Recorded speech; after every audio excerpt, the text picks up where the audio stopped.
in a country where all the people is in the emperor's control. Every body worships him. He is the god of the land.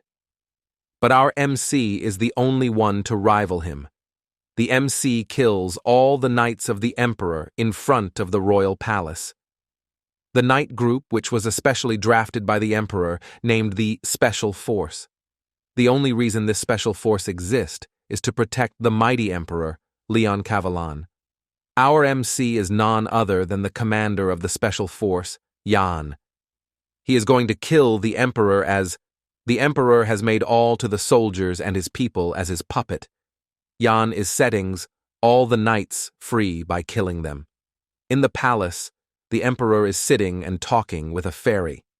In that time, Yan entered the palace and stands in front of the emperor. By seeing him, the emperor said that he didn't understand, that the most loyal and obedient servant of his revolt against him, Yan, was completely beat up from fighting with all the members of the special force. He also lost one of his hands.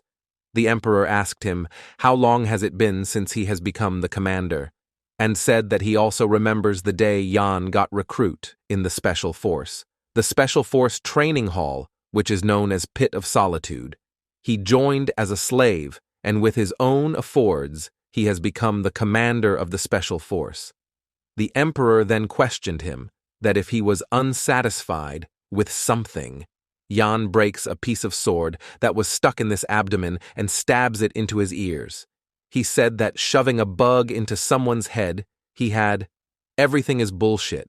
He has no memory of his past. He has lost everything. He even didn't know his parents and family. He even didn't know who he is. As Yan was bursting out his anger, the emperor grabs the fairy and bites the fairy's head and recites a spell. As he recites the spell, a sword comes and pierces the heart of Yan. The emperor then stand up and said he didn't know how Yan found the bug, but it's a shame he has to die, as he was the toy the emperor liked. Yan closed his eyes with a regret that his whole life was in vain. After that, Yan hears voice saying him to wake up. Yan wakes up and was shocked to find that he is still alive, even though a sword pierced his heart. He look around the place and finds it familiar. He touches the pillar behind him and found out that this is the great stone sword, which is the symbol of the Special Force Training Hall. An uncountable number of soldiers has died in front of his great stone sword. He then looks at his body and found that his body is smaller than usual, and the clothes he was wearing is the same that he used to wear when he was first recruited. As he was thinking, a white hair boy punches him, and he fly away and hit a wall. The white hair boy said that why is he distracted, and if he is looking down on him. By seeing him, Yan remembers that his name is Roman and he is the 12th recruit of the Special Force. Yan asked if they were in the middle of training. Roman replied that training is only an excuse. He is planning to beat Yan up, as no one cares if a low-level recruit dies. After this, Yan gets all his puzzled pieces and comes to a conclusion that he has returned to the past. He is happy that he has gotten a chance to execute his revenge. He will use this chance to behead the emperor. Yan then told Roman that he will not get a girlfriend even when he is 40. This makes Roman angry and he attacks Yan. Yan then further mocked him by saying that he get hit from this slow punches. This take Roman anger on a higher level. Roman then unleashed a technique called Dark Choas, 7th formation, punching rampage. Yan was dodging all of the punches as they both come close. Yan told Roman to take this as an advice and gives him a 1-inch punch. After getting hit from Yan's 1-inch punch, Roman fly away. As Yan was going to hit him more, he saw a pendant that breaks out from his neck and lands on the floor. By seeing this, Yan said to Roman that his luck is good and takes the pendant on his hand. He opens the lid of the pendant and saw an old photo of him with a man and woman standing beside him. Seeing this, Yan starts to cry, as this was his family that he has forgotten about. Love, family, and the memories that he has forgotten for more than 30 years are coming to him. What he could not obtain even after setting the imperial palace on fire and killing all the imperial knights is now on his hand. He also understands the mistake he was going to make, and decides that he is not going to waste this life on something as pathetic as revenge. He will get out of this place and will live the life with his family. The Special Task Force reports directly to the Emperor only. The Special Force has completed many impossible missions successful, such as the fall of the Verna Fortress, the assassination of the Grand Duke of the North. The Special Forces has completed many such missions in the history of the Empire, along with the one that stands at the top of the Special Forces, the commander of the Special Task Force, Yan. He is the right-hand man of the Emperor and the Empire's strongest knight. That body of his that hold all the power and strength now has turned into a shitty state. The commander of the Special Force is now an errand for a purification squad. There are 1,000 trainee soldiers in the Special Force in this place. Everyone becomes stronger by killing each other to survive. On a daily basis, an average of 3 to 4 people die in front of this great stone sword. Those empty spots are filled up either by kidnapping others or by those who are willing volunteered to join. The training ground is the Dragon Den located in the northwestern mountain range. The inside of this place is a labyrinth, like a dungeon. The trainee soldiers are each assigned a number. The numbers are assigned by the skills and strength of the trainee soldier, and they can climb up the ranks through test and competition. This is a pyramid-like system where the higher the number is, the better the treatments is received. Under such a system, it's hard for the lowest-ranked trainee soldier of the 90th batch of trainees to survive. Yan is assigned a number of 974, as his number is among the lowest, so he is assigned to do labor or to help others people training.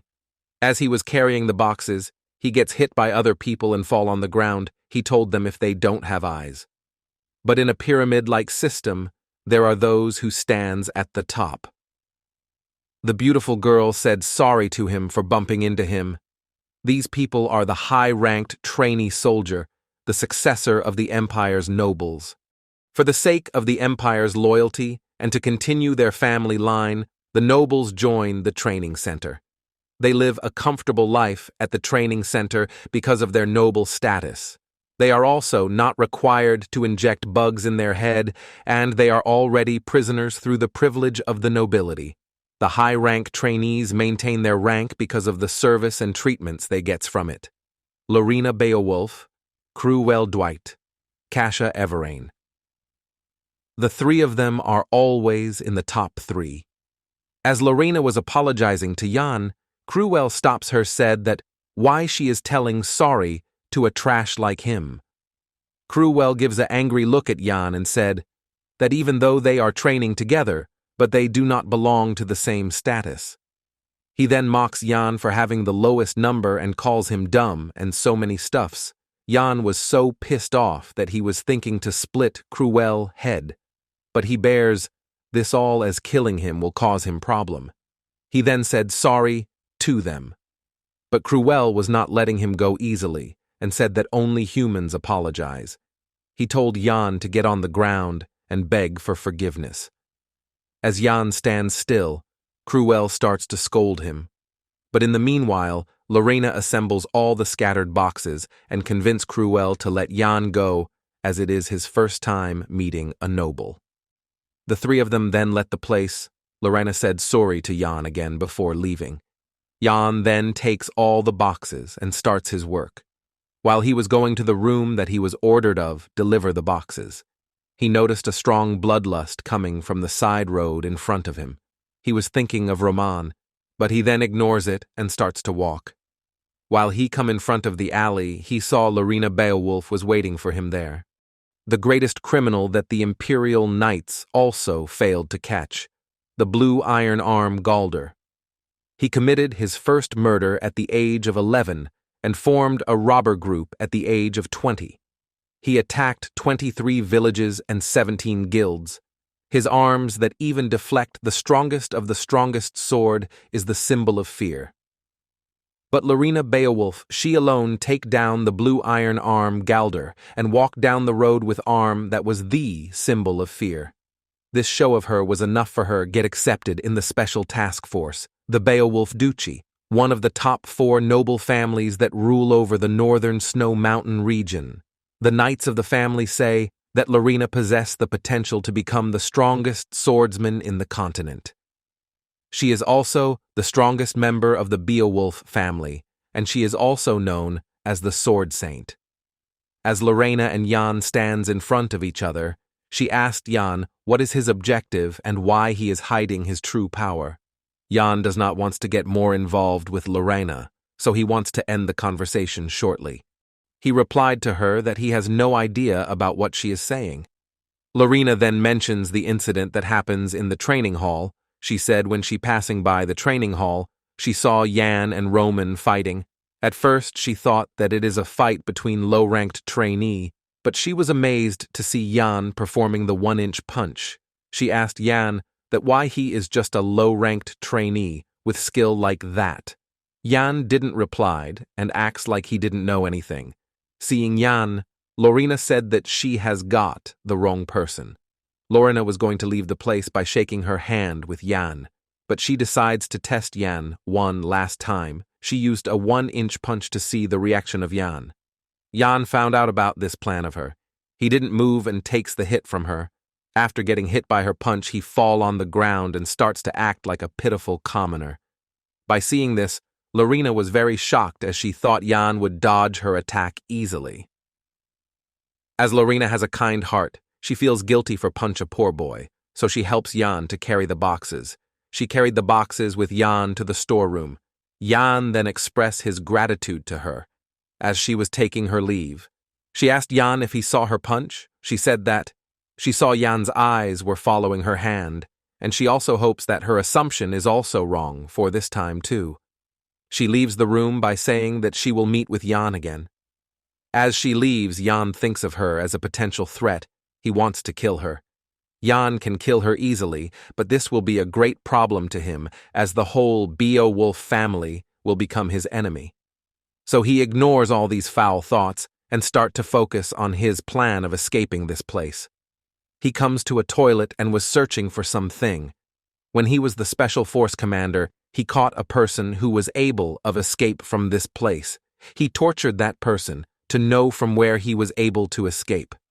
The person said him that in the 3rd area of the 5th cubicle, in the abandoned toilet, if he breaks the toilet wall, there is a small exit found.